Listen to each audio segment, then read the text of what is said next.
Hello बच्चों, कैसे आप लोग। Welcome back to my YouTube channel.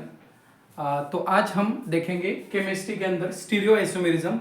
जैसे कि हमने इसके पहले वाले लेक्चर सीरीज में देखा था, आइसोमेरिज्म के अंदर का ही एक पार्ट देखा था बेटा, जिसके अंदर हमने कुछ स्ट्रक्चरल आइसोमेर देखे थे। अभी ये जो स्टीरियो आइसोमेरिज्म वाला पार्ट है, पर्टिकुलरली ये बच्चों को बहुत डिफिकल्ट जाता है, क्योंकि स्टीरियो आइसोमेरिज्म के अंदर आप देखेंगे हमें दो टाइप आते हैं इसके अंदर। सबसे पहला पार्ट जो आता है इसमें, वो आता है बेटा ज्योमेट्रिकल आइसोमर। Geometrical isomer. और सेकेंड पार्ट जो इसके अंदर आता है वो होता है आपका optical isomer. Optical isomer, okay.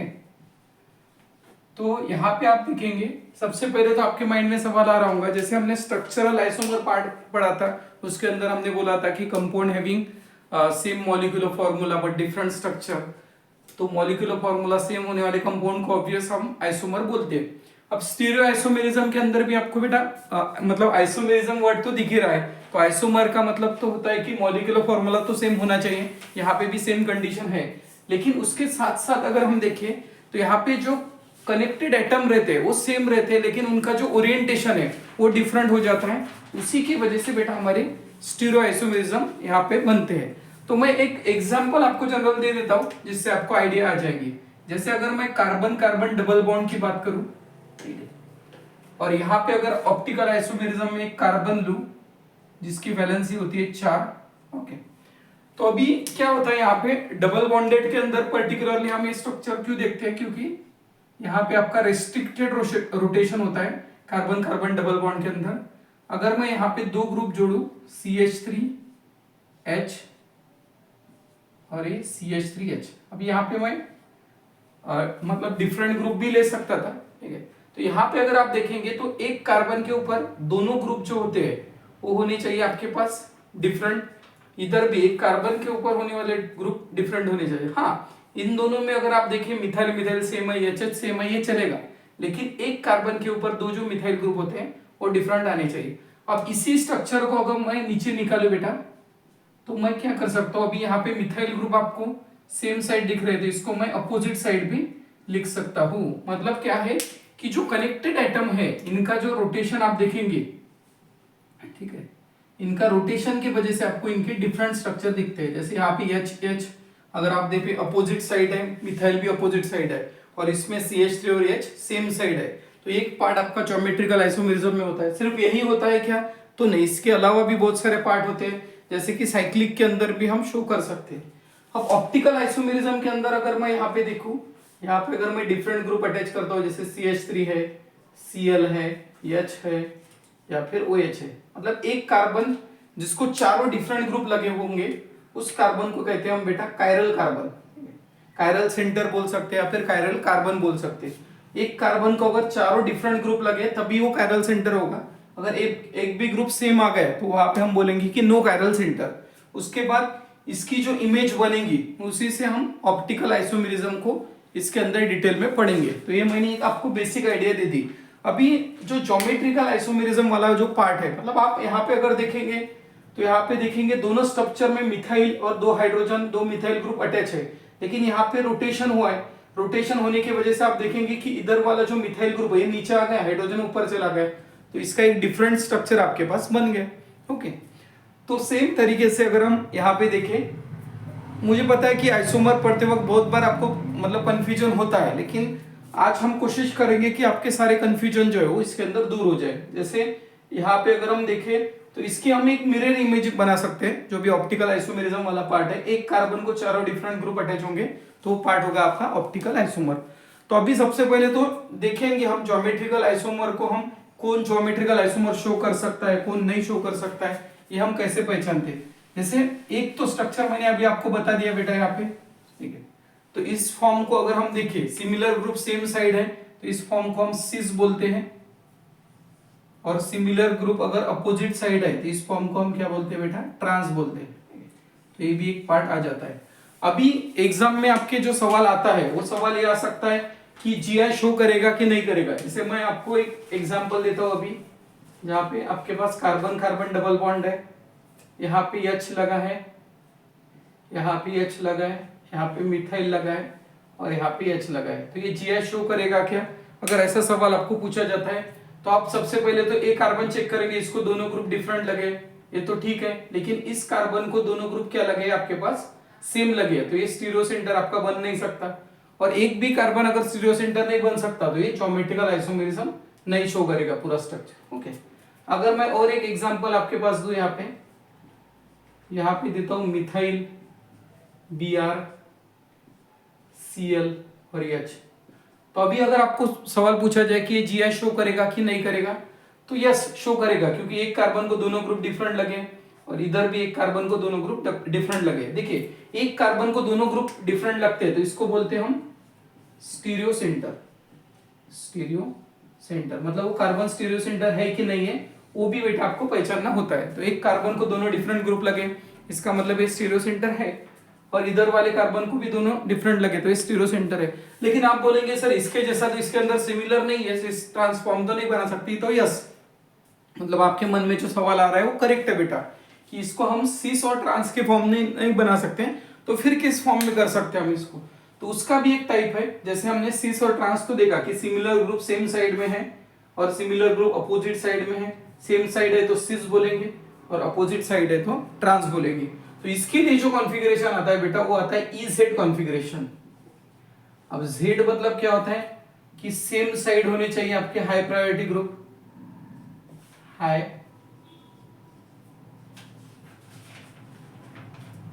Priority group. High priority group अगर सेम साइड है आपके, सेम साइड है तो आप इसको क्या कहेंगे बेटा? Z। और आपके अगर high priority group, high priority group अगर आपके डिफरेंट साइड है, high priority group different side अगर है आपके पास किसी स्ट्रक्चर में, तो उसको आप क्या बोलेंगे? इसको ग्रुप डिफरेंट साइड, तो इसको बोलेंगे आप E कॉन्फ़िगरेशन। ओके, अभी इसके अंदर हम पहचानेंगे कि ये E फॉर्म है या Z फॉर्म है, फिर इसका हम उसका अपोजिट एग्जैक्ट फॉर्म भी बना सकते हैं। अब हाई प्रायोरिटी ग्रुप कैसे पहचानेंगे? अगर एटम आपको डिफरेंट दिए, जैसे देखिए क्लोरीन हाइड्रोजन दिया है, तो उसके एटॉमिक नंबर से भी आप उसके फाइंड आउट कर सकते हैं। ओके, या फिर एटॉमिक मास नंबर से भी फाइंड आउट कर सकते हैं। जैसे क्लोरीन और हाइड्रोजन में देखेंगे आप, क्लोरीन का ज्यादा है तो ये हो गया आपका हाई प्रायोरिटी ग्रुप, इसको अंडरलाइन कर लेते हैं। इधर ब्रोमीन और मिथाइल में आप देखेंगे कि ब्रोमीन ज्यादा है, तो देखिए हाई प्रायोरिटी ग्रुप क्या हो गया आपके, मतलब जिसका मास नंबर ज्यादा है उस ग्रुप को अगर हम देखें तो इसके अंदर आप ये आपको अपोजिट साइड दिख रहा है। ठीक है, तो हाई प्रायोरिटी ग्रुप अगर अपोजिट साइड है, high priority group different side है, ठीक है, मतलब अपोजिट साइड ही बोलेंगे हम, तो इस फॉर्म को हम क्या कहेंगे यहाँ पे E। और यही अगर मैं Br ऊपर लेके जाऊं, Cl और Br को इस फॉर्म में लिखूं, तो ये आपका Z फॉर्म भी हो सकता है, मतलब E और Z फॉर्म में भी आप इसको लिख सकते हैं बेटा। ओके, अभी सिर्फ सर फिर क्या एटॉमिक नंबर या मास नंबर वाले कॉन्सेप्ट आते हैं कि डिफरेंट एटम में? तो नहीं, इसके अंदर देखिए बेटा, एग्जाम्पल को मैं और थोड़ा चेंज करता हूं। अगर ज्योमेट्रिकल आइसोमेरिज्म के अंदर हम EZ का एग्जाम्पल अगर देखें तो आपको आइसोटोप भी आ सकता है। जैसे देखिए कार्बन कार्बन में डबल बॉन्ड है, यहाँ पे एक जगह पे आपके पास हाइड्रोजन है, यहाँ पे ड्यूटेरियम है, यहाँ पे एक बार आपके पास मिथाइल है और एक बार आपके पास इथाइल है। तो देखो चारा ग्रुप तो डिफरेंट है।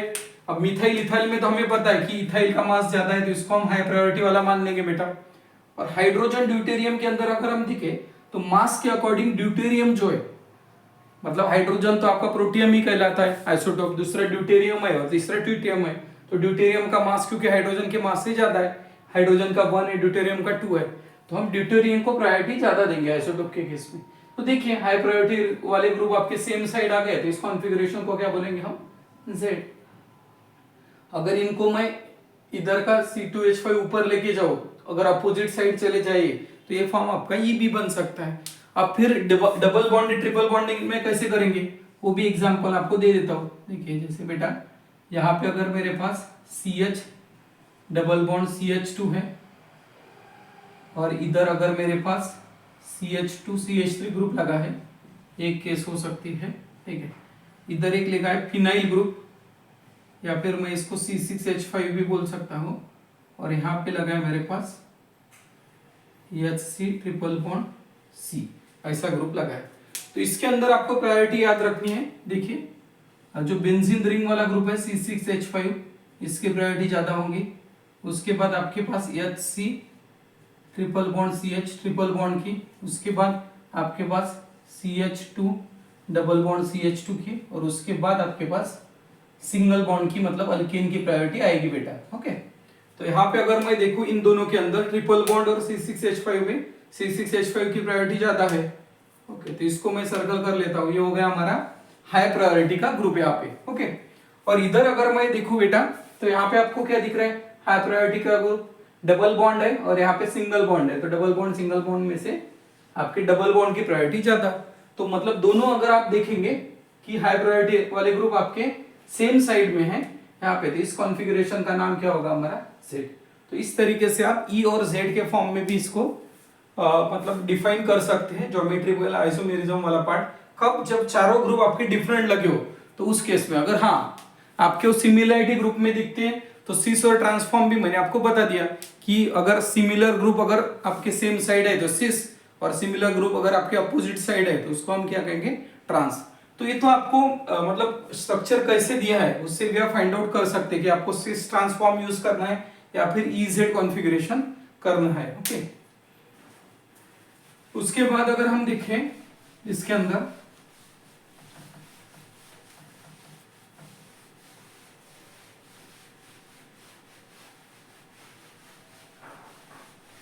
तो आप जो साइक्लिक स्ट्रक्चर है उनके अंदर भी इसको मतलब शो कर सकते हैं। जैसे अगर आपको कितने नंबर ऑफ स्ट्रक्चर बनेंगे, कभी कभी ऐसा सवाल पूछा जाता है। जैसे अगर मैं आपको यहाँ पे क्वेश्चन दूं एक,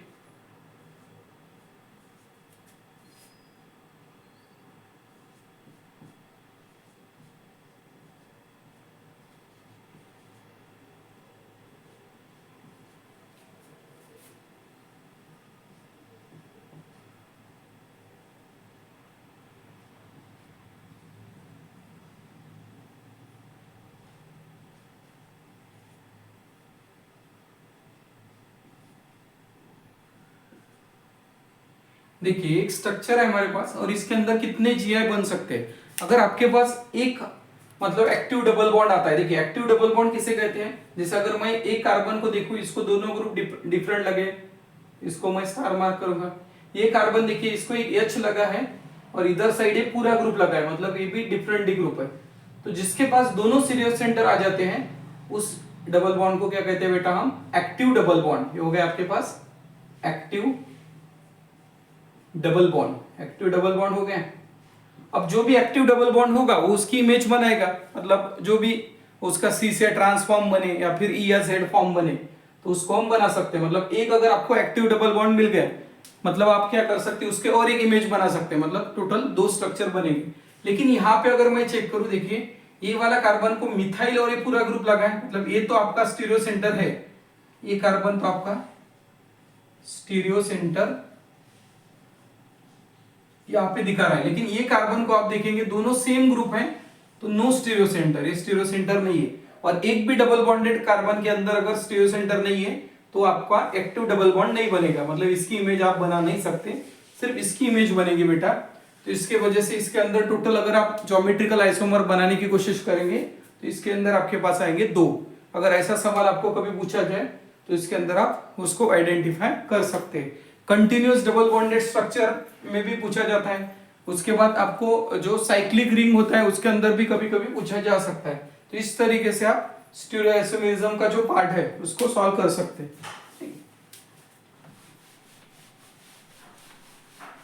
अभी एक ही स्ट्रक्चर के अंदर अगर मैं आपको बताऊं, जैसे सेम एग्जांपल अगर हम लें,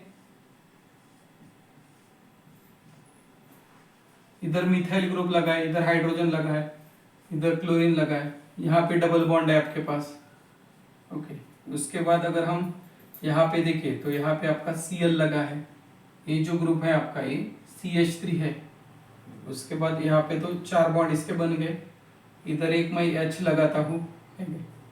तो इस तरीके से आपको ग्रुप दिखेंगे और इसके अंदर कितने आइसोमर बन सकते हैं, ठीक है। टोटल आइसोमर अगर आपको पूछे तो ये कार्बन तो सिंगल बॉन्डेड है, यहाँ पे कुछ नहीं होगा, यहाँ पे डबल बॉन्डेड कार्बन में क्लोरीन और मिथाइल लगा है, इधर डबल बॉन्डेड कार्बन में H और ये पूरा ग्रुप लगा है, मतलब ये आपका एक्टिव डबल बॉन्ड है।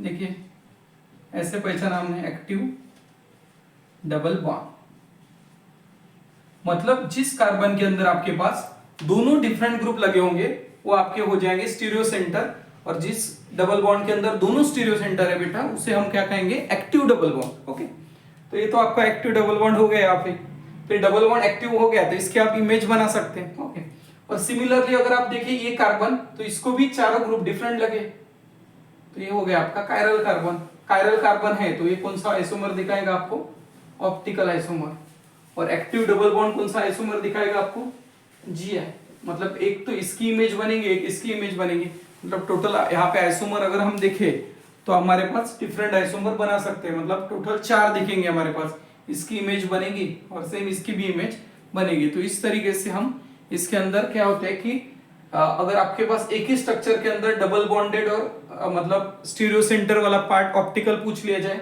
और आपको टोटल आइसोमर पूछ लिया जाए तो आप ज्योमेट्रिकल और ऑप्टिकल दोनों बोल सकते हैं, या फिर पर्टिकुलरली आपको ऑप्टिकली बोला जाए या पर्टिकुलरली आपको अगर जीआई बोला जाए तो उसके अकॉर्डिंग भी बेटा आप आंसर दे सकते हैं। तो इस तरीके से हमने कुछ इंपॉर्टेंट टॉपिक आपका स्टीरियोआइसोमेरिज्म के अंदर के कवर किए। इसके आने वाले लेक्चर में हम कुछ पीवाईक्यूज जो है, जो आपके जेईई मेंस एडवांस में पूछे गए हैं, तो उसको सॉल्व करेंगे, और आपका जो कॉन्सेप्ट इसके अंदर जो भी आपको डिफिकल्टीज आ रही है उसको हम धीरे धीरे सॉल्व करने की कोशिश करेंगे। तो तभी के लिए चलो बाय बाय, टाटा।